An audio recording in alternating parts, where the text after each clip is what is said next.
You guys heard that, right, folks? Hey, welcome to the continuing winemaker series here at Wine of the Month Club.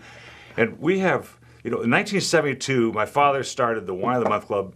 And right around that time, a vineyard started in Napa Valley called Truchard Vineyards. And we've seen them many times on the shelves. We've talked to the representatives of the wines. But we are very fortunate today to have a real Truchard in the office. And this is Anthony Truchard II.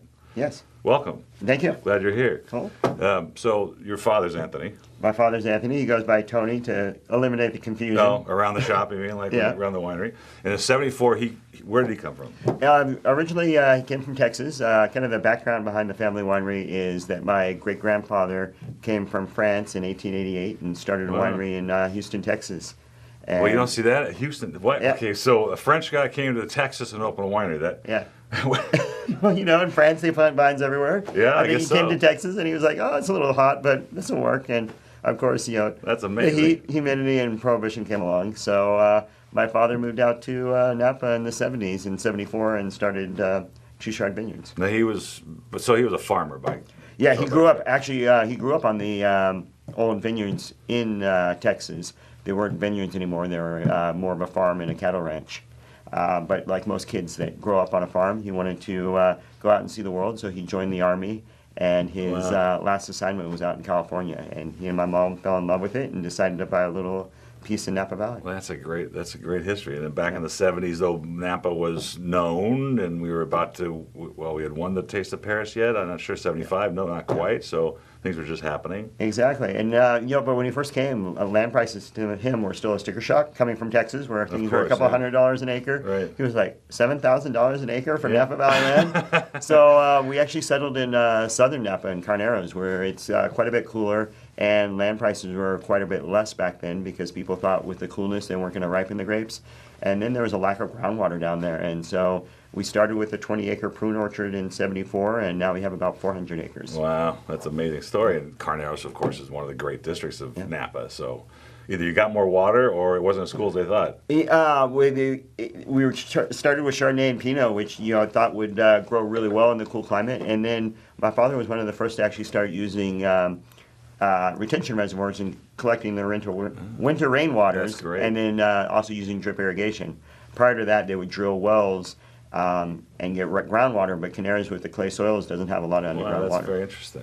Very interesting. So you weren't in the wine business yourself the whole time. You left, went off to school, did your thing, and became an attorney. Exactly. Yeah, I have 5 brothers and sisters, and my brother and I were always, forced labor when we were little kids going out in the vineyard. So Yeah, we I kind know of that naturally, feeling. we naturally learned. I'm sure you've packed a few boxes once or twice when you were young, and we naturally learned about wine. But my father encouraged us to pursue our own careers, and we did. And I came back to the winery about 8 years ago to manage the wine side.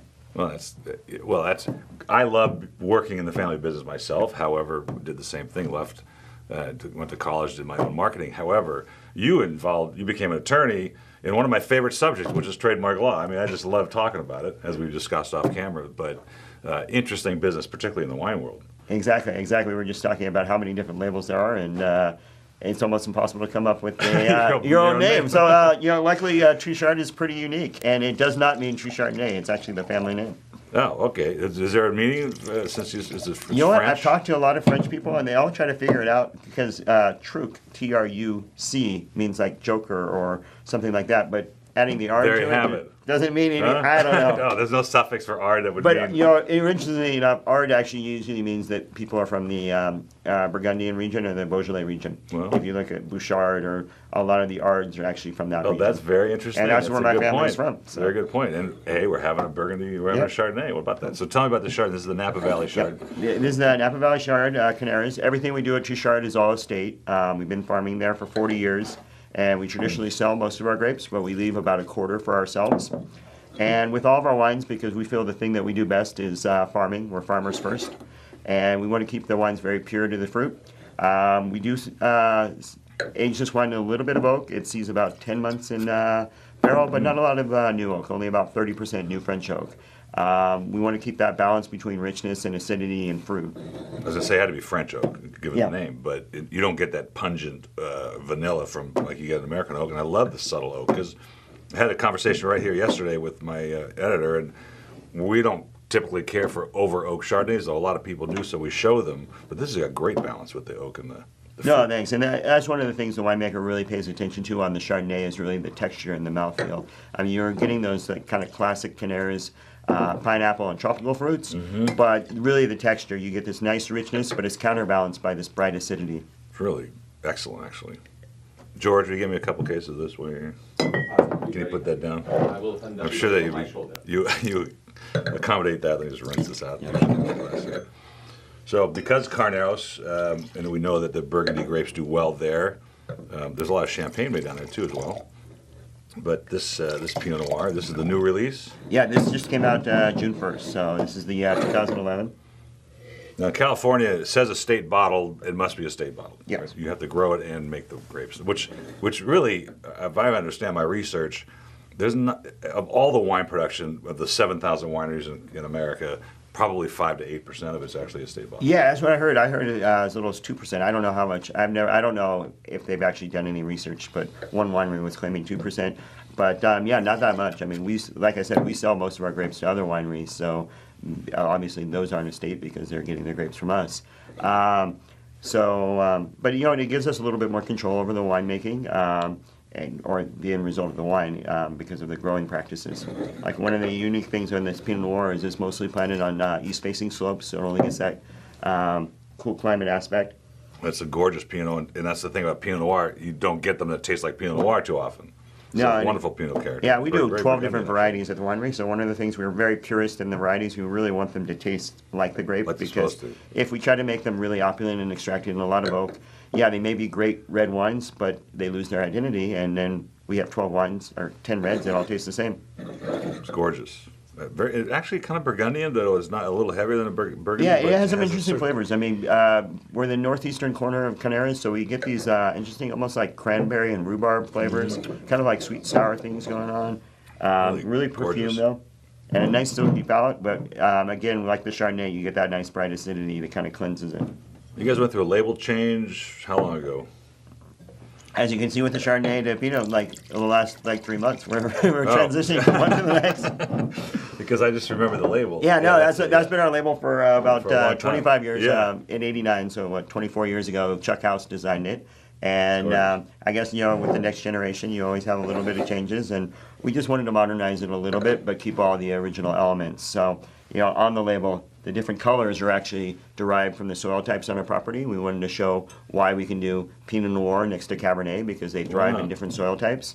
And so the artist that designed the label went to the hillsides, gathered little sandwich bags, smashed them up, and used that as the color template. And then the little barn that adorns the top is actually the original Texas winery in 1888. That's the silhouette and the silhouette of the winery that we have at Truchard. Really good looking. Is that the Pinot still? Yeah, that's All right, still there you go. This thrilled me, and I want you to send me 2 cases of this as well.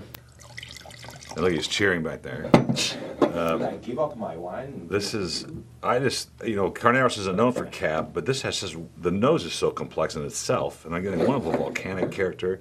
And layers and layers of fruit. So tell us about where the vineyards of these. Yeah, and I mean, that goes again back to the soil types. I mean, everybody was saying my dad was crazy to plant Cabernet and Canaris, but when he first came there, he was from Texas, and what do Texans drink? They don't drink Pinot and Chardonnay. They drink Cabernet. And so he planted some, and we planted a little Merlot and Cabernet Franc as well in case the Cabernet didn't fully ripen, that we can blend them in. We've never really blended in the Merlot. We've kept that as a separate variety, but this has a little bit of Cab Franc, about 12%, and then a little Petit Verdot and Malbec blended in as well. But where the Cabernet grows is all on the south and west-facing slopes, and what that does is it gets that real hot afternoon sun. So it fully ripens it. We don't pick it until late October, sometimes even into November. So it's it sits out there for quite a while. There, and it's going to be a little different from the Rutherford style. It's not that really opulent, rich style. It's definitely got a brightness and a freshness to it because of that cool climate. But it has all the complexity, which is incredible. Yeah, it spends 20 months in barrel. Again, not a lot of new oak, about 40%. No, it's, again, great balance. And so your winemaker who's deciding how much oak and how much, is there much new oak, you said? Yeah, no, only about 40%. 40%. So for Napa Cab, that's not that's not a lot, no. But it's the right balance for the grape from where it's coming from. Excellent job. Excellent job. Such a pleasure having you here and learning Cheers. about the history and things that are going up in Napa, and we hope to come see you someday. Cheers. Exactly.